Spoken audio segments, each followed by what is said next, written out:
Hi folks, this is Kenneth Price, and I'm going to make a third video to read to you two more chapters out of my book, The Psychiatric Shaman. I'm in my office. Alright, if you don't know me already, I'm 54 years old. Spent 25 years in psychiatry. I was on countless psych meds, folks, including benzodiazepines. And I have a history of drug and alcohol abuse. Okay, I had to make a long story short, I basically had an awakening, folks, or a series of awakenings. I backed out of all that. I'm making these videos for the medically injured community. Now, I don't like the word injured. If you watch my other videos, I back out of the language. We've not been injured.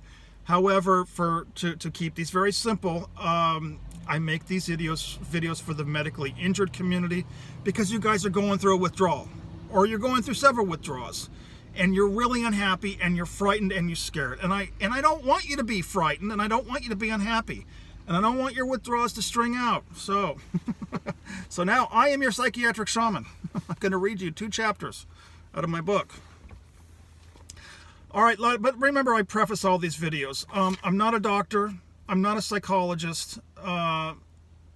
Probably not a life coach. I'm not a spirit. I'm not any of those things. I got real world credentials. I went all the way down, had an awakening, and came back up. My caterpillar fell into the cocoon. The butterfly emerged. Very simple. 2 chapters to add to this collection. You guys said it's helping? If it helps. It's not for me. This is not for me. I'm not getting any, oh, I'm going to be famous. Who would want to be famous with my story? No. These videos are for you. So I can love you out of this. Love you to death. Love your ego to death. Love your withdrawal to death. You get it? Love your withdrawal to death. Let's put an end to your withdrawal, folks. Let's cover it with love. The dark forest. A new metaphor to give you hope. I can't believe it's taken me this long to introduce to you my favorite metaphor of all, and the one which is pretty much the granddaddy of them all, the dark forest. Although all of my metaphors are pointing in the same direction, we need to keep trying different keys to see which one will unlock your door. So let's call this next one the dark forest. I've already used the cocoon analogy, so we're switching gears here. Same metaphor, same point in the same direction, different metaphor. I often tell people who are on a psychiatric drug withdrawal to reframe this time. You are in as if it were a dark forest. Okay, so think of it like this. You and a whole group of other people were on the edge of a forest, and you were told that on the other side of this forest there was a beautiful and amazing meadow with green grass, colorful flowers, and pristine lakes.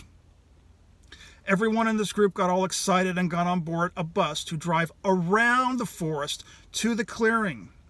But, by accident, in the shuffle to get in line, you tripped, stumbled, and fell into the forest itself. That was my story, folks. I fell into the dark forest. I fell into psychiatry. No fault, no blame. These things happen. And then you soon discover that the forest gobbled you up.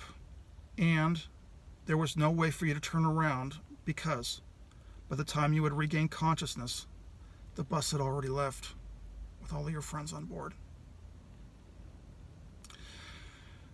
Trying not to fall into the dark forest is the same as trying to get to the center of the labyrinth without going in. It simply cannot be done. We can't exit by the way we came. And that's the good news. If we try and exit the dark forest by retracing our steps, we're going to end up storytelling and going into the past.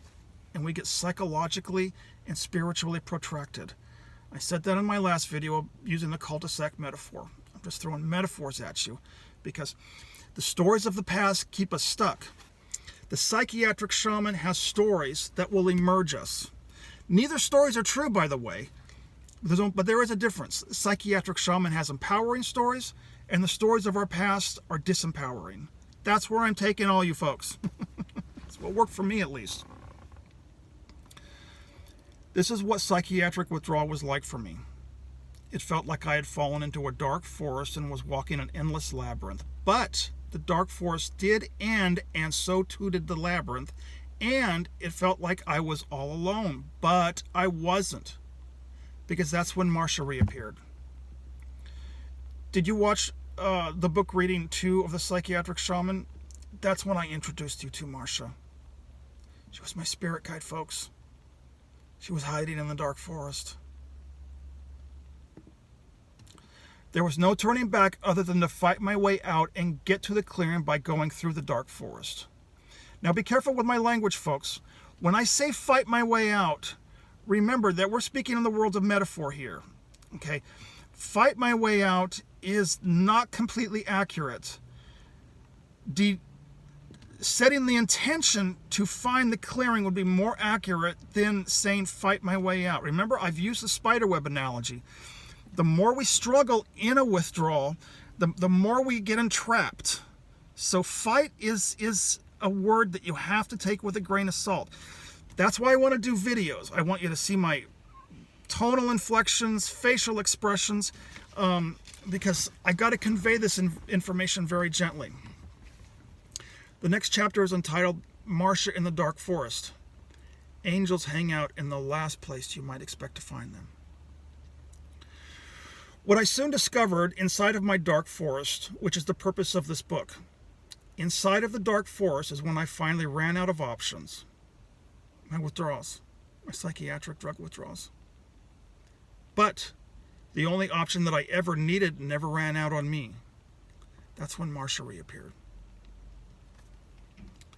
Now, if this is beginning to sound way too metaphorical, you're right, because the only way I can convey this material is to use parables. So let me try and ground this by giving you a more grounded visual. It was one summer. I can't remember the date. I know why I do. It was 2013, my last video. When I got a job delivering rock and gravel at a local soil yard, and this was way back even before I had an iPhone. So the best that Steve, the owner, could do was give me printouts of Google directions on paper and hand them to me in his office right before my next delivery.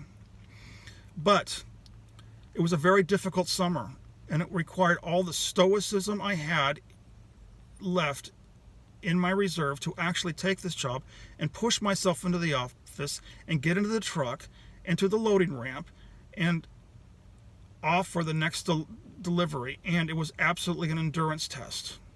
Okay, working during a withdrawal, folks, that's an endurance test. But then, that's when I heard Marcia's chuckle. After all these decades of wandering around lost and now facing what I had to face completely sober, that's when I heard her chuckle, and I looked over on the passenger side of the bench seat, and there she was, laughing. And that's when she said to me, I take over from here.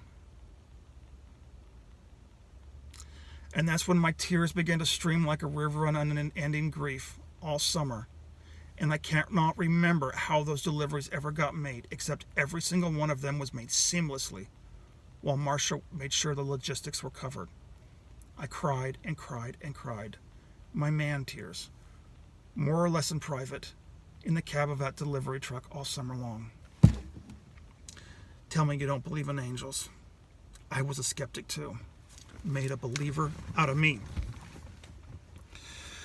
It's been over 30 years since I saw her last, that Christmas evening when we all had lobster dinner back in 1983. And since she passed, I really had not been well, and for 3 decades I really could not find my way back to my own heart. Until, that is, my withdrawal took me into the depths of the darkest night, and then guess who was there holding a flashlight? It was my grandma Marcia. Those people who are riding in the bus, they will never get any of this that you are about to discover. I'm not judging them, by the way, because that'll keep us lost too. They will not reach the center of the labyrinth, or they will not find their own Marcia, but this book is not for them.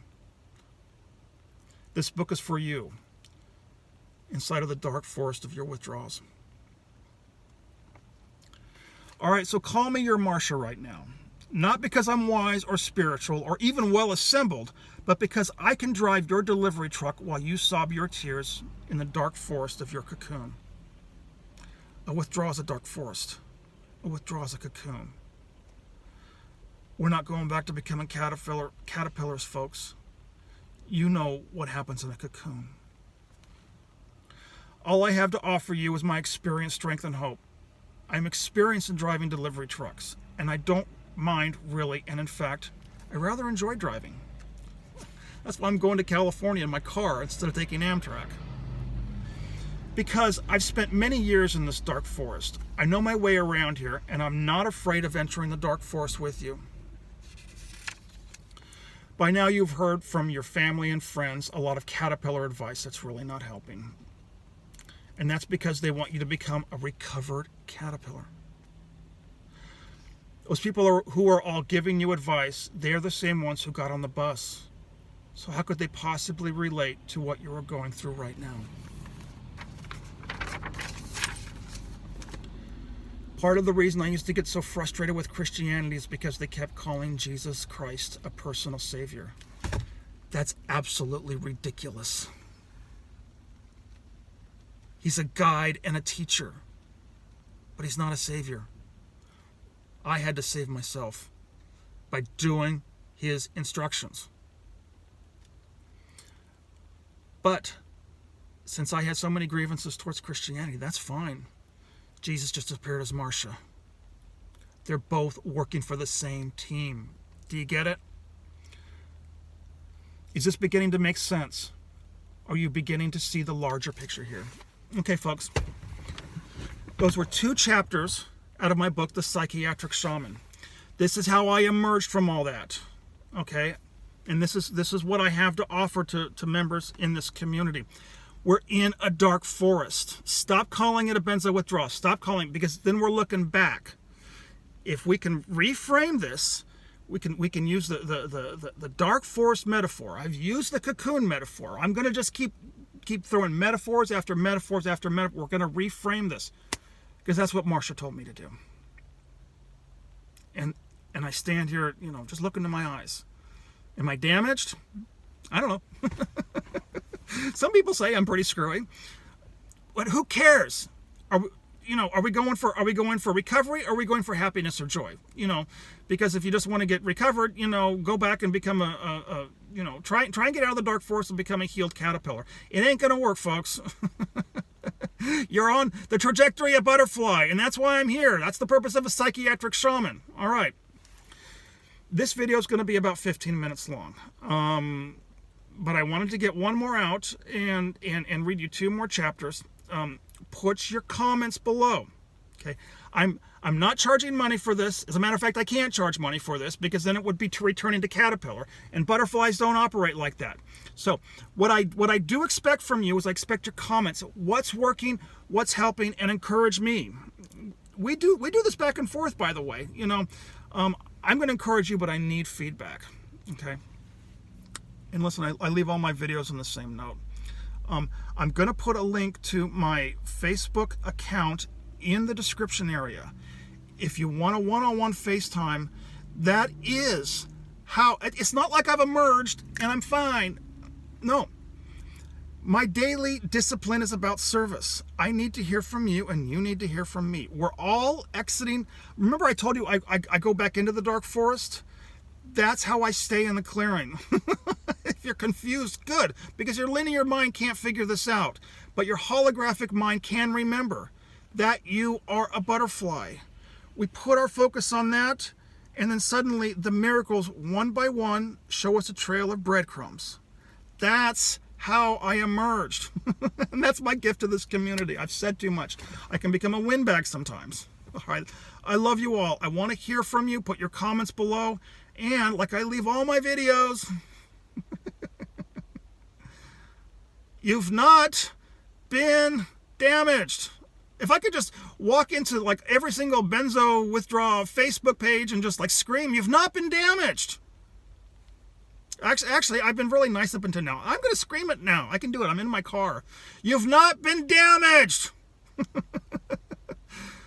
Because who you are. Can't damage a butterfly. I mean, yeah, you can squash a caterpillar, but you're butterflies. Butterflies can't be damaged. I love you all. Comments below. Reach out if it's helpful. Have a happy holidays. Happy Thanksgiving. Bye.